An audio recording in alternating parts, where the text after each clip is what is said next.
Awesome. Welcome, Grove team. It's great to have you here. Let's jump right in with our first question. Can you tell us a bit about Grove and how you've evolved your thinking within the decentralized RPC ecosystem? I'll take this one. So yeah, a little bit about Grove. We're kind of OGs in the space of decentralization. We are the builders and founders of the Pocket Network. Pocket's been around about 7 years now. It's a decentralized directory of open APIs and data sources. It's designed to be unstoppable, and we build and maintain the protocol that creates the incentive layer for that directory, as well as build and maintain our SDK path, which is designed to allow gateways and service providers to permissionlessly onboard and leverage that directory of open data and API services. That's really fascinating. It sounds like you've been at the forefront of decentralization for quite some time, and it's exciting to see how Grove continues to innovate in that space. Let's dive into the next question. With Pocket Network's Shannon upgrade now rolling out, how is your team at Grove gearing up to leverage it, and what part of this upgrade excites you the most? So the Shannon upgrade is an evolution of the existing Pocket network, but it's more of a realization of the original vision of having not only decentralized supply sides, but and permissionless supply sides, but also permissionless demand sides and permissionless services. This is kind of akin to having a network of cars or taxis or robo taxis that both Uber and Lyft and Grab and all of the different um, demand aggregators for taxis having an entire pool of different types of vehicles, be it minivans, hybrids, or Uber XXLs with two car seats available at all times at any time. So the Shannon upgrade is a modern Cosmos-based network that has incentives in place through the Pocket token that enables node operators or DevOps engineers to stand up blockchain nodes or LLMs, open source servers or other open protocol servers for other open protocols, and incentivizes them to provide consistent access as long as there are a distributed amount of gateways or applications providing consistent demand. So the previous version of Pocket Network only serviced blockchains and only worked with a permission limited set of API gateways for those blockchains. The current version of Pocket has unlimited amount of permissionless services. Anyone can add an LLM or a blockchain or a signal proxy or a Tor relayer or an Internet of Things MQTT protocol or what have you. And then it's on them to kind of coordinate initially supply and demand, either build the initial gateway or stand up the initial servers. And then if there's enough traffic generated, both on the demand and the supply side will flourish naturally because the token kind of goes into this flywheel. That's an incredible analogy and really paints a picture of how expansive and flexible the new upgrade is. It's exciting to see how that opens up so many new possibilities for developers and service providers. Now, let's shift gears a bit. If you met a skeptical developer at a hackathon, what would be your 15-second pitch for why they should choose a decentralized network like Grove over traditional cloud services? I would just make the appeal to infinite scale and unstoppable access is really just the few keywords that I'd use here.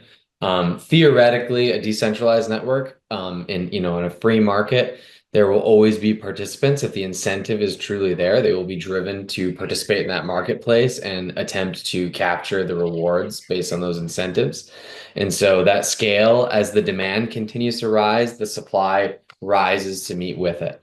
And then also unstoppable access, since decentralized networks are non-jurisdictional or extra-jurisdictional.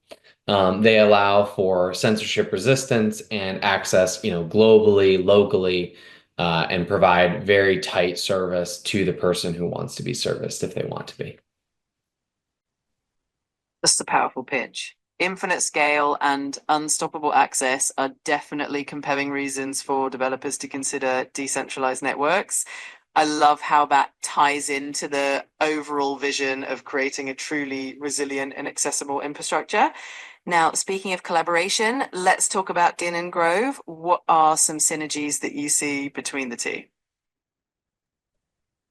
I'm really excited, and even before the interview started, I was talking to Clemens a little bit about this. I really see Din and Pocket as complementary to one another. We are both pursuing the same mission, albeit from different avenues, and that's great because the person who wins at the end of the day is the consumer, and the needer of infrastructure, the user of the infrastructure.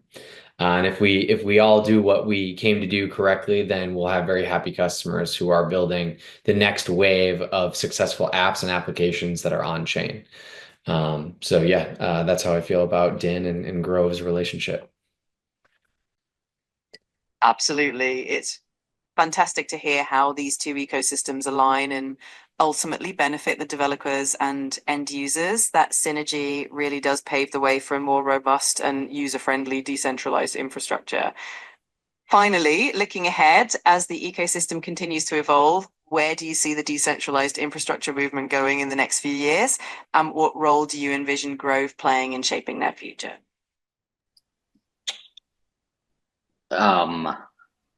So my answer is going to be quite limited because decentralized infrastructure or the deep in space, there's basically two types of it. There's the hardware space, and then there is the software space. In the hardware space, think of the Heliums of the world.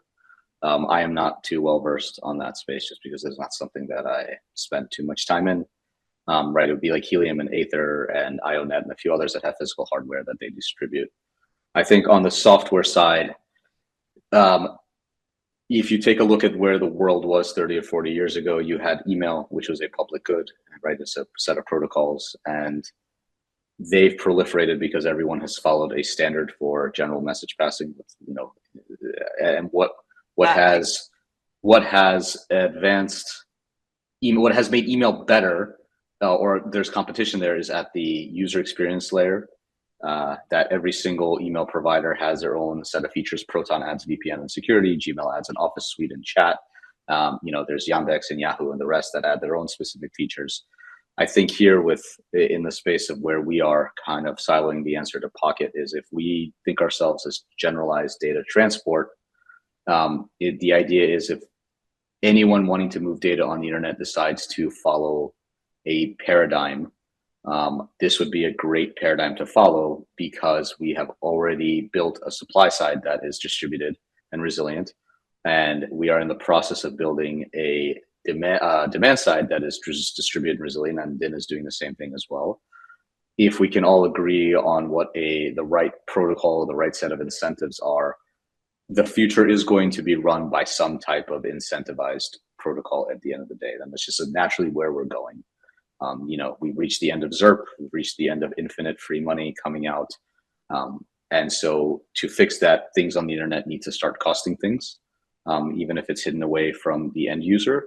But it's going to start basically executing commands on the internet is going to require real world energy and input. And I think that will help here. I just don't know how it's going to happen, but I think these protocols that we're all building are basically the either the bellwether for it, or they will actually be the solution. And that's, I think, what we're all trying to hope, is that we believe that we're building the right thing here. Absolutely. And that vision of a sustainable, incentivized, protocol-driven future is really inspiring. It definitely feels like Grove and DIN are helping pave the way for that future. Thank you so much for sharing all these insights with us today. It's been a fantastic conversation, and I'm sure our audience will really appreciate it as well.